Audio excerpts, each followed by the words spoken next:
Hello everyone. तो last turn पे अपन ने कुछ कैथोड रे एक्सपेरिमेंट से रिलेटेड कुछ क्वेश्चंस देखे हैं, कुछ क्वेश्चंस करे थे और ई बाय एम के ऊपर डिस्कस करा था। मास है ना, कितना मास होगा 1 मोल इलेक्ट्रॉन का, चार्ज कितना होगा, ये सब था।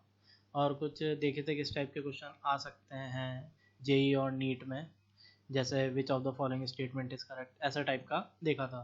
तो आज आगे बढ़ते हैं, ठीक है, एनोड रे एक्सपेरिमेंट की ओर।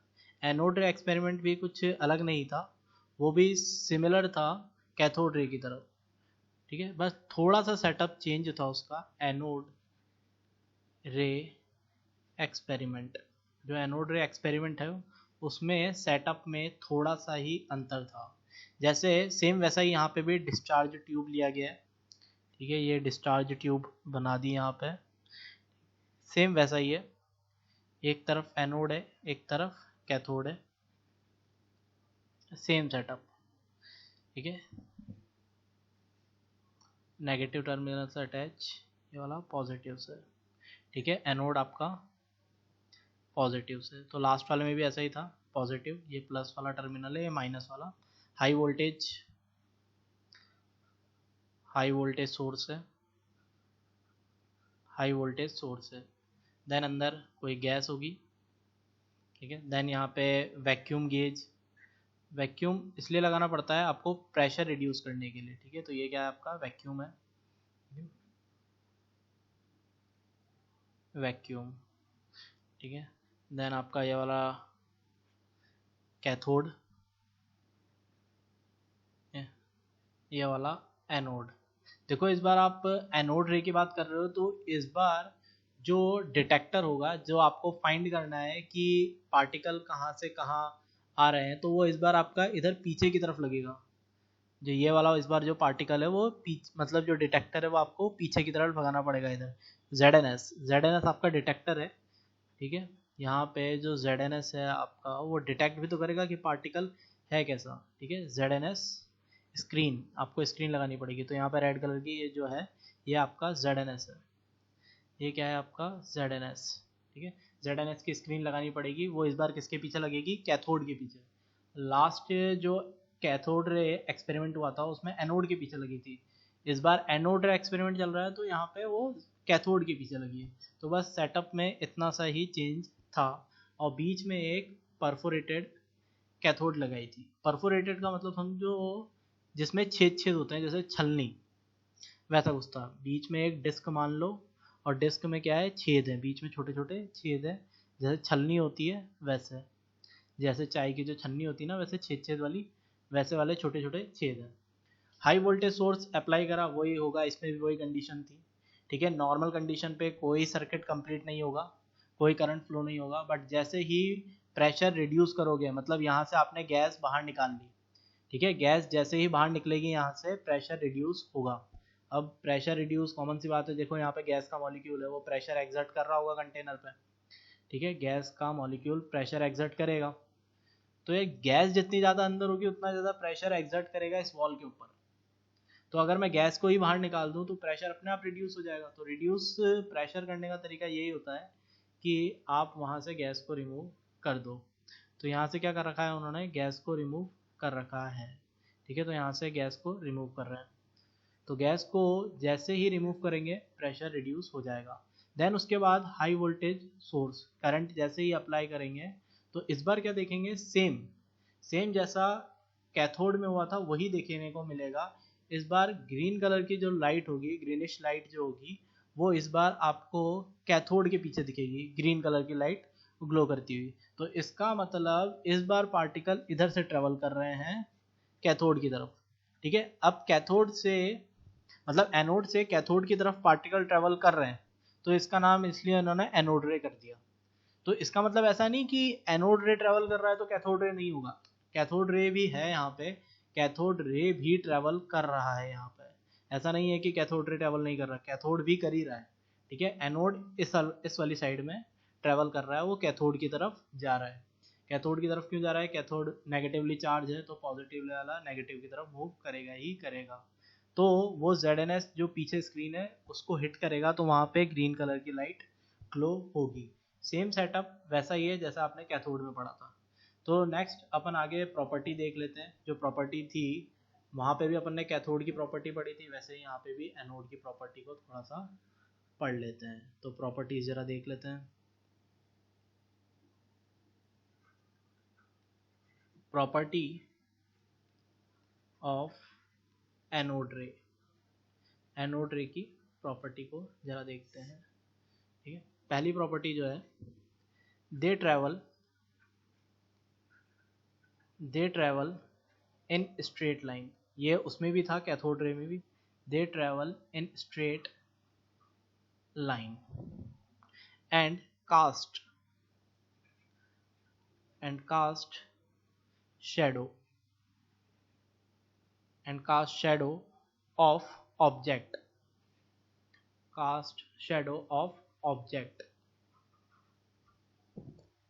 in their path। अगर इसके रास्ते में, इसके पाथ में अगर कोई ऑब्जेक्ट आपने प्लेस कर दिया तो वो उसकी इमेज बना देगा, उसकी परछाई अपोजिट वॉल पे बना देगा। मतलब अपोजिट मतलब कैथोड साइड पे उसकी इमेज बना देगा अगर आपने कोई ऑब्जेक्ट रास्ते में इसके पाथ में प्लेस करा तो। ठीक है, तो यहाँ पे they travel in a straight line and cast shadow of object in their path, अगर इसके पाथ में कोई आया तो, है ना। दूसरा पॉइंट है, दे show heating effect. Heating effect का मतलब है अगर ये किसी ऑब्जेक्ट को हिट करता है तो धीरे धीरे वो ऑब्जेक्ट गर्म होने लग जाता है। ठीक है, अगर मान लो जैसे ये डायग्राम है, ठीक है, इस डायग्राम में बीच में जो ये परफोरेटेड कैथोड है, इसको मेंशन नहीं करा, इसको कर देते हैं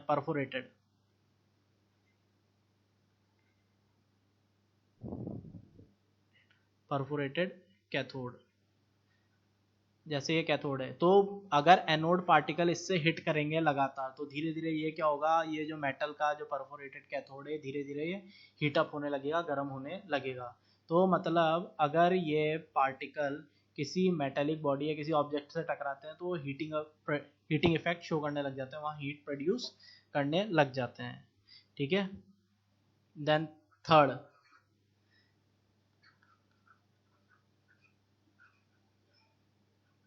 दे ट्रेवल विथ हाई वेलोसिटी। ये काफ़ी ज़्यादा हाई वेलोसिटी से ट्रैवल करते हैं। बट सुनना, जो इनकी वेलोसिटी होती है ना वो कैथोड रे से कम होती है। इनकी वेलोसिटी कैथोड रे से कम होती है। ठीक है, अब कैथोड रे से कम क्यों होती है? ठीक है, वेलोसिटी ऑफ, ये सी मतलब यहाँ पे कैथोड की है, velocity of cathode is greater than velocity of anode. अब ऐसा क्यों हो रहा है कि इसकी वेलोसिटी कम है, इसकी वेलोसिटी ज़्यादा है? तो ये फंडा है मास का। देखिए, मास ऑफ एनोड ज़्यादा आ रहा है। ठीक है, मास ऑफ एनोड ज़्यादा है मास ऑफ कैथोड से। ठीक है, बाद में अपन जानते हैं इसका नाम, एनोड को प्रोटॉन बोल देंगे, कैथोड को जो है, जो यहाँ पे कैथोड है वो इलेक्ट्रॉन बोल देंगे उसको बाद में, और बोला गया है। ठीक है, तो वो बात की बात है। तो बट याद रखना, यहाँ पे जो मास होता है एनोड का वो ज़्यादा है और इसका मास यहाँ पे कम है। तो जिसका मास कम है वो हाई वेलोसिटी से ट्रेवल कर रहा है, और जिसका मास ज़्यादा है वो लेस वेलोसिटी से ट्रेवल कर रहा है। ठीक है, यहाँ पे ऐसा है। तो सिमिलरली अगर मैं डिफ्लेक्शन की बात करूं, जो डिफ्लेक्शन होगा, तो अगर मैं बात करूं एनोड रे और कैथोड रे में किसका डिफ्लेक्शन ज़्यादा होगा, तो सुनना, यहाँ पे डिफ्लेक्शन कैथोड का ज़्यादा होगा। क्यों? कैथोड का मास कम है। ठीक है, और एनोड का मास ज़्यादा है। ठीक है, यहाँ पे डिफ्लेक्शन की बात कर रहे हैं। डिफ्लेक्शन मतलब जरा देखो, ऐसा कुछ है। फोर्थ पॉइंट में लिख लेते हैं, फोर्थ इधर लिखते हैं, यहाँ छोड़ो, यहाँ पे लिखते हैं fourth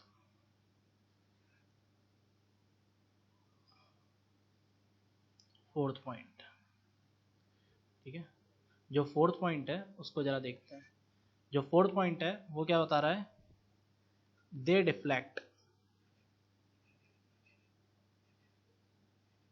deflect in magnetic as well as electric field, दोनों में ही ये डिफ्लेक्ट होता है, दोनों में ही डिफ्लेक्शन शो करता है।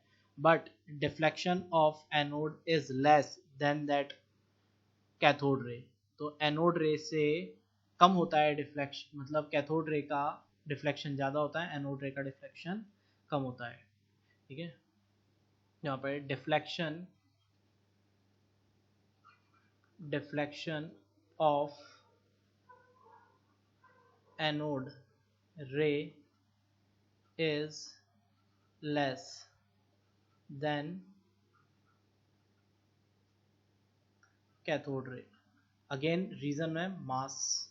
ठीक है, मास का रीजन है यहाँ पे भी, मास यहाँ पे कैथोड रे का कम होने की वजह से वहाँ डिफ्लेक्शन ज़्यादा दिखता है। ठीक है, ये वाला पॉइंट क्लियर हो गया आप सबको। देन आगे जरा देखते हैं, नेक्स्ट पॉइंट जरा देखते हैं।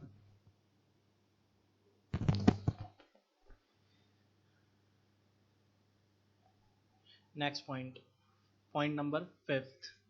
ठीक है, इसका भी E/M रेशो होता है, बट ये गैस के ऊपर डिपेंड करता है। ठीक है, तो इसको भी जरा देख लेते हैं। It depends upon nature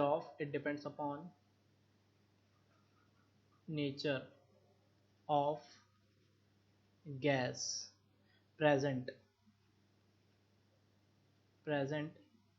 in discharge tube में जो गैस प्रेजेंट होगी उसके ऊपर भी ये चीज़ डिपेंड करेगी। मतलब इट डिपेंड्स, मतलब यहाँ पे इट की बात हो रही है, E/M की बात कर रहा हूँ। E/M इसको क्लियर करके ही लिख देते हैं, यहाँ पे ज़्यादा सही रहेगा।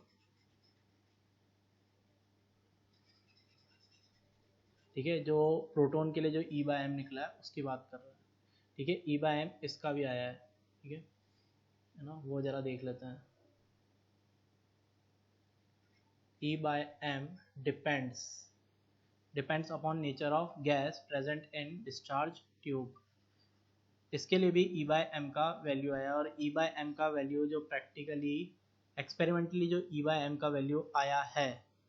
ठीक है, E/M फॉर एनोड मतलब यहाँ पे जो है वो प्रोटोन है।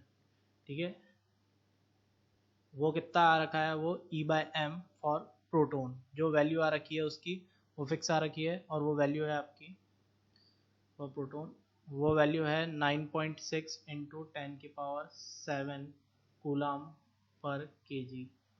ठीक है, अब आप इसको निकाल भी सकते हो, मास निकाल सकते हो, मास ऑफ प्रोटोन। तो मास ऑफ प्रोटोन कितना हो जाएगा, वैसे भी आपको पता भी होना चाहिए, और यहाँ से भी आप कैलकुलेट कर सकते हो। ई का वैल्यू फिक्स है 1.6 इंटू 10⁻⁻19। तो अगर आपको ये निकालना है तो इसमें वैल्यू पुट कर दो। तो E/M is equal to 9.6 into 10⁷ coulomb पर केजी। ठीक है, तो E का वैल्यू कितना दे रखा है अपने को, मतलब E का तो पता है भी 1.6 इंटू 10⁻⁻19। M अपने को फाइंड करना है, mass of proton. Then 9.6 into 10⁷ coulomb पर KG. Then mass of proton कितना हो जाएगा, वाला वैल्यू हो जाएगा 1.6 इंटू 10⁻⁻19, नीचे हो जाएगा 9.6 इंटू 10⁷, ये चीज़ 10⁷। ठीक है, देन ये चीज़ ऊपर जाएगी, तो ये वैल्यू कितनी हो जाएगी, इसको ज़रा सॉल्व करेंगे। तो ये वाली वैल्यू आ जाएगी मास ऑफ प्रोटोन। अगर ये चीज़ ऊपर जाएगी तो -7 होगा। ठीक है, ये 10⁻⁻19 है, ये ऊपर जाएगी तो -7 होगा, और बाकी चीज़ को अपन सॉल्व करेंगे तो अपने को जो वैल्यू मिलने वाली है वो कितनी मिलेगी, 1.67 इंटू 10⁻⁻27 kg, ये आता है आपका मास ऑफ प्रोटोन। ठीक है, ये वाली वैल्यू हो गई एक। ठीक है, तो ये वाला प्रॉपर्टी और ये सब कुछ चीज़ें थी यहाँ पे, बट याद रखना ये जो E/M रेशो होता है ये हर चीज़ के लिए अलग अलग आता है, हर गैस के लिए। ठीक है, हर गैस के लिए अलग अलग E/M है। फॉर एग्जांपल अगर मैं हाइड्रोजन की बात करूँ, ठीक है, हाइड्रोजन है वो आयोनाइज हो गया H++ E में। अगर मैं इसका E/M बोलूँ, E/M कितना होगा, तो इसके ऊपर चार्ज कितना आया, 1 यूनिट, तो E1E। ठीक है, कितना हो जाएगा 1E, कितना आ जाएगा +1, और मास कितना है, मास ऑफ प्रोटोन लेना पड़ेगा। मास ऑफ प्रोटोन को यहाँ पे 1 ट्रीट कर रहे हैं 1 की तरह, कि एक प्रोटोन होगा तो उसके लिए 1, अगर 2 प्रोटोन होंगे तो 2 यूनिट करेंगे, 3 प्रोटोन होंगे तो उसको 3 से करेंगे। तो वैसा है, अगर गैस चेंज हुई, हीलियम हुआ, और हीलियम में यहाँ पे He+ हो गया प्लस इलेक्ट्रॉन हो गया, तो कितना होगा इसका E/m। अब जरा देखो, E तो हो जाएगा 1 बट मास हो जाएगा 4 क्यों, इसके अंदर 2 प्रोटोन है और 2 न्यूट्रॉन है, और प्रोटोन का जितना मास होता है उतना ही न्यूट्रॉन का होता है। तो एक तरह से यहाँ पे जब मास इनका बराबर है प्रोटोन और न्यूट्रॉन का, तो मैं यहाँ पे 4 टाइम्स ऑफ प्रोटोन लिख सकता हूँ, 4 टाइम्स ऑफ प्रोटोन लिख सकता हूँ, तो 4 mp लिख सकता हूँ, 4 टाइम्स मास ऑफ प्रोटोन। तो यहाँ पे मैंने 4 कर दिया, तो ये 1/4 आ गया। तो सही बात है कि जो गैस के नेचर के ऊपर डिपेंड करता है E/m, तो जैसा जैसा रहेगा वैसी चीज़ें चेंज होती रहेगी। तो ये वाली चीज़ भी थी, ठीक है। तो यहाँ पे क्लास, ठीक है, इतना रोकते हैं, और नेक्स्ट पे अपन कुछ बेसिक टर्म्स पढ़ेंगे। नेक्स्ट क्लास में कुछ बेसिक टर्म्स होगी, आइसोटोप्स, एटॉम, मतलब आइसोटोप्स, आइसोटोन्स, ऐसा आइसोबार्स, कुछ आइसो इलेक्ट्रॉनिक्स, ऐसे कुछ टर्म्स पढ़ लेंगे।